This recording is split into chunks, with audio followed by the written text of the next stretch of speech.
Bismillahirrahmanirrahim. Janji Allah kepada orang yang berdoa. Makanya doa itu benar-benar senjata orang mukmin, melebihi senjata apapun yang dimiliki oleh seseorang. Paling dahsyat itu kalau punya doa. Jadi kalau orang yakin kepada Allah, maka dan keyakinan dia kepada Allah lebih besar daripada keyakinan dia kepada apapun, maka selama dia masih bisa berdoa kepada Allah, dia tenang. Ada masalah dikit, oh Ilahi. Ada masalah dikit, Ilahi. Ada masalah dikit, Rabbi. Terus saja. Ada masalah sepele apapun, minta ke Allah. Ada masalah apapun, minta ke Allah. Dan kata Nabi, janganlah kalian menjadi lemah dalam berdoa, karena sesungguhnya tidak akan binasa seseorang selama dia masih berdoa kepada Allah. Itu hadis Nabi dari Aisyah.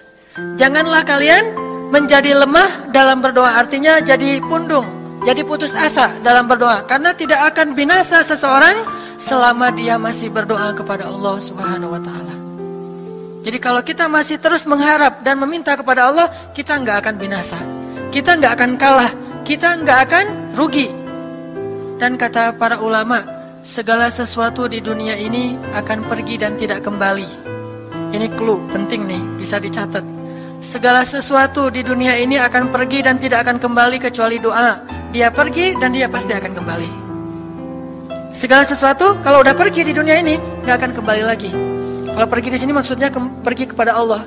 Tapi kalau doa pergi ke Allah, dia pasti akan balik lagi kepada yang meminta. Satu-satunya yang pergi ke Allah dan kembali di dunia ini hanyalah doa. Makanya ayat ini kalau kita kasih judul adalah janji Allah kepada hambanya yang berdoa. Allah berjanji, apa kata Allah? Inni qaribun. Aku itu dekat. Maksudnya gak mungkin aku gak dengar doa kalian. Begitu kita berdoa, kita pikir, Allah dengar gak ya?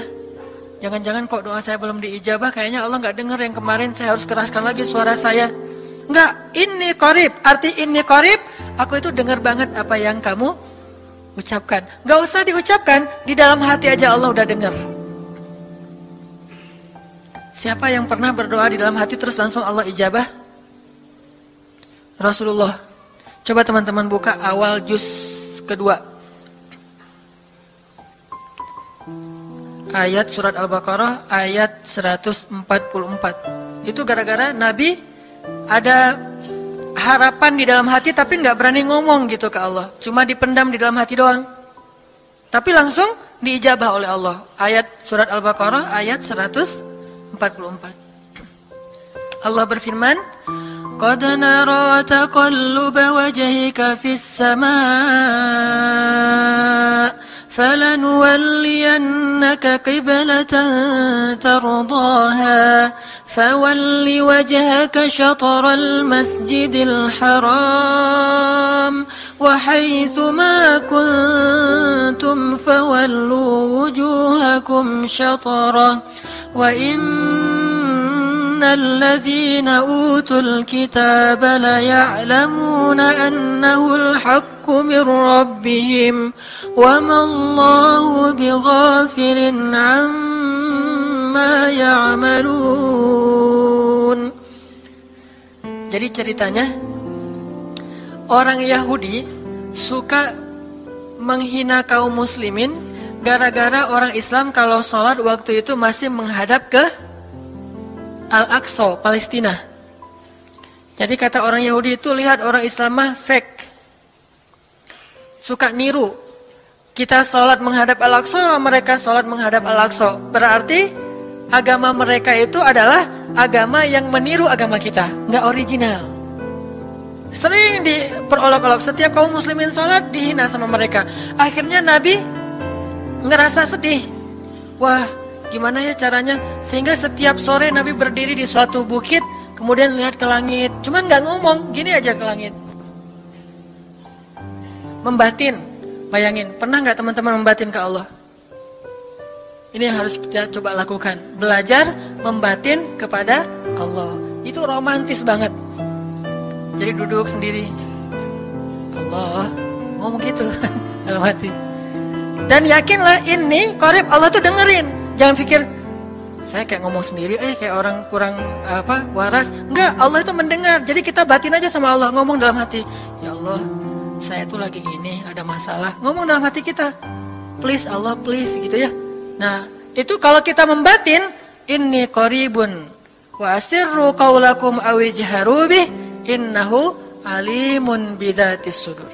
Jadi Nabi nggak enak mau ngomong, ya Allah, tolong dong pindahin kiblat dari Masjidil Aqsa ke Masjidil Haram. Soalnya daripada dikata-katain melulu sama orang Yahudi, mau ngomong kayak gitu tuh nggak enak sama Allah. Malu Rasul ke Allah. Masa kiblat aja minta dipindahin. Akhirnya Nabi cuma ngelihat ke langit aja tiap hari. Udah selesai, pulang. Besok lihat lagi ke langit. Turunlah ayat ini. Sesungguhnya kami telah melihat bagaimana kamu selalu menengadahkan wajahmu ke langit. Maka kami palingkan kiblat ke arah yang kamu sukai. Coba lihat. Turun wahyu untuk merespon doa Nabi yang bahkan belum diverbalkan. Belum diucapkan dengan kata-kata, tapi Allah udah ngerespon. Gimana caranya biar kita bisa kayak gitu? Lihat seorang cewek cantik, kayaknya kerudungnya soleha gitu ya. Kuliahnya di UIN misalnya. Atau di pesantren mana gitu. Ternyata pas kita tanya-tanya ke teman-teman kita, oh dia tuh lagi belajar Al-Quran di masjid. Sekarang lagi hijrah banget. Bahkan udah hafal juz amma, juz 30, Masya Allah. Terus dalam hati, aduh, ini kayaknya cocok menjadi ibu bagi anak-anak saya. Wih. Tapi dalam hati kan gak berani ngomong nih. Tiba-tiba dapat berita, dia masih jomblo juga loh, belum ada apa-apa, gak ada ikatan sama siapa-siapa. Oh gitu, membatin lagi, ya Allah, bisa gak ya saya datang ke rumah dia. Tiba-tiba kita ngelewat, ketemu dia lagi benerin motor, lagi parkir motor depan rumah dia. Si Neng itu ternyata rumahnya di sini. Ternyata tetangga. Ada aja jalan tuh Allah mempertemukan. Allah tahu isi hati kita. Bisa nggak caranya sespontan itu? Gampang. Pengen sesuatu, Allah kasih. Padahal kita belum minta. Ini kan keajaiban doa nih. Cuman kita seringnya ngerasa udah minta berkali-kali kok nggak dikasih-kasih. Kita belajar sekarang. Rasul nggak usah minta pakai verbal, cuman membatin doang dalam hati, Allah udah ngasih. Pernah nggak teman-teman ngerasa kayak gitu? Ada kepengen sesuatu, tiba-tiba terwujud. Pernah kan? Tapi kepengennya yang baik-baik.